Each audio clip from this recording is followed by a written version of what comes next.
नमस्कार दोस्तों, मैं doctor Preeti Moon Sonakshi IVF centre Hisar से। आज के इस वीडियो में हम जानेंगे कि हाइड्रोसेल्पिंग्स क्या है, इसके लक्षण क्या हैं, इसकी वजह से क्या प्रॉब्लम आ सकती हैं और इसका सॉल्यूशन क्या है।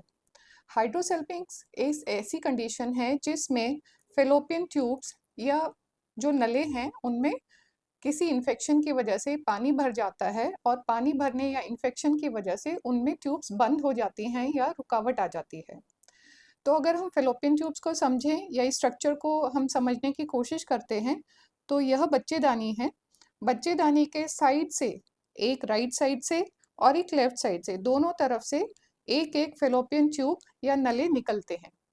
इन नलों का कनेक्शन होता है, इसका जो ये वाला हिस्सा है ये आपका कैविटी में, एब्डोमिनल कैविटी में फ्री रहता है और जो एक हिस्सा बच्चेदानी से कनेक्ट होता है। इसका काम क्या है? ये जो ट्यूब्स हैं, जब भी कोई लेडी का हर महीने में जब अंडा बनता है तो यह जो ट्यूब है इस अंडे को अपनी तरफ कैप्चर करती है। जब रिलेशन बनता है तो स्पर्म माहवारी वाले रास्ते या वजाइना से ऊपर चल के ट्रैवल करके जाता है। स्पर्म या शुक्राणु और अंडा ये मिलके ट्यूब्स में गर्भ बनना स्टार्ट होता है। क्योंकि इस ट्यूब का कनेक्शन है इस बच्चेदानी के साथ में, तो यह गर्भ यहाँ से निकल के बच्चेदानी में चौथे या पांचवें दिन में जाके इम्प्लांट या रुक जाता है। अब हाइड्रोसेल्पिंग्स में बेसिकली क्या होता है कि किसी भी इन्फेक्शन की वजह से जो कि अनट्रीटेड रह गए हैं, उसकी वजह से जो ये फिम्ब्रियास हैं ये ब्लॉक हो जाते हैं। ब्लॉकेज की वजह से इसमें ट्यूब्स में फुलावट आ जाती है। फुलावट आने की वजह से ये फिम्ब्रिया या आपका जो कैविटी में जो पोर्शन है वो भी ब्लॉक हो जाता है और कभी कभी इसका कनेक्शन होने की वजह से जो यहाँ पे जो इन्फेक्शन हुआ वो इन्फेक्शन वाला पानी बच्चेदानी के अंदर ट्रांसफर होके या ट्रांसमिट होके इस बच्चेदानी में यहाँ पे पहुंच जाता है। कैविटी में पानी आना शुरू होता है और गर्भ धारण करने में समस्या हो सकती है। इसके कारण मुख्यतः जो होते हैं वो पेल्विक इन्फेक्शंस होते हैं। हमारे इंडिया में जो ट्यूबरक्लोसिस है या टीबी की जो शिकायत है वो एक मुख्य कारण है, या फिर किसी लेडीज में जिनमें एंडोमेट्रियोसिस का प्रॉब्लम होता है उनकी वजह से भी ट्यूब्स में फुलावट या ब्लॉकेज आ सकती है, या आपकी पहले कोई प्रीवियस पेल्विक सर्जरी हुई है उसकी वजह से भी हाइड्रोसेल्पिंग्स हो सकता है। आमतौर पे पेशेंट को इसमें कोई सिम्टम नहीं होते हैं। सिर्फ एक सिम्टम हो सकता है कि पेशेंट को कंसीव करने में या गर्भ धारण करने में दिक्कत आ रही है। किसी किसी पेशेंट में थोड़ा सा पेल्विक पेन या फिर वजाइनल डिस्चार्ज की प्रॉब्लम हो सकती है। अब इसका डायग्नोसिस या हम इसे कैसे समझ सकते हैं या इसको हम किन चीज़ों से पता कर सकते हैं। ट्यूब्स आमतौर पे अगर हम फेलोपियन ट्यूब्स की बात करें तो फेलोपियन ट्यूब्स अल्ट्रासाउंड में विजिबल नहीं होती हैं या अल्ट्रासाउंड में नज़र नहीं आती हैं। लेकिन अगर ये ट्यूब्स में फुलावट है, हाइड्रोसेल्पिंग्स है, तो अल्ट्रासाउंड करते हुए जब ट्रांसवाजाइनल अल्ट्रासाउंड करते हैं तो उस समय पे अगर ये ट्यूब्स में फुलावट है तो वो नज़र आ सकती है। लेकिन अगर उस फुलावट का साइज 4 सेंटीमीटर से कम है तो कभी बार अल्ट्रासाउंड में वो मिस भी हो सकती है।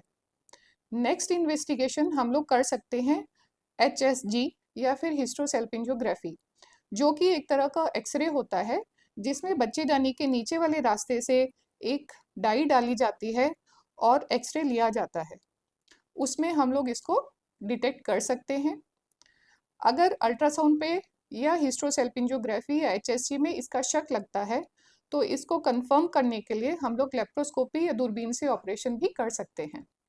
अब बात करते हैं कि दिक्कत किस तरह से पैदा करता है। आपको गर्भ धारण करने में प्रॉब्लम आ सकती है क्योंकि जो ये ट्यूब्स का पानी है बच्चेदानी के अंदर रिसाव कर रहा है, बच्चे को ठहरने में दिक्कत कर सकता है। दूसरी एक समस्या जो आ सकती है वो एक्टोपिक प्रेगनेंसी की आ सकती है, जिसमें बच्चा बच्चेदानी में ना ठहर के ट्यूब्स के अंदर में ठहर जाता है। और ट्रीटमेंट की अगर हम बात करें तो ट्रीटमेंट करने के लिए अगर फैमिली कंप्लीटेड है तो हम सेल्पिंजेक्टमी यानी कि ट्यूब्स को निकाल सकते हैं। लेकिन अगर आप फैमिली प्लान कर रहे हैं तो उस केस में इस ट्यूब का कनेक्शन आमतौर पे बच्चेदानी के साथ में ब्लॉक कर दिया जाता है ताकि जो ये पानी या जो ये इन्फेक्शन है आपका बच्चेदानी के अंदर में ट्रांसफ़र ना हो और आप नेचुरल, अगर आपकी दूसरी ट्यूब ठीक है, एक ट्यूब में हाइड्रोसेल्पिंग्स है और तो हम जो एक तरफ का जो हाइड्रोसेल्पिंग्स वाला पोर्शन है हम उसे ब्लॉक कर देते हैं।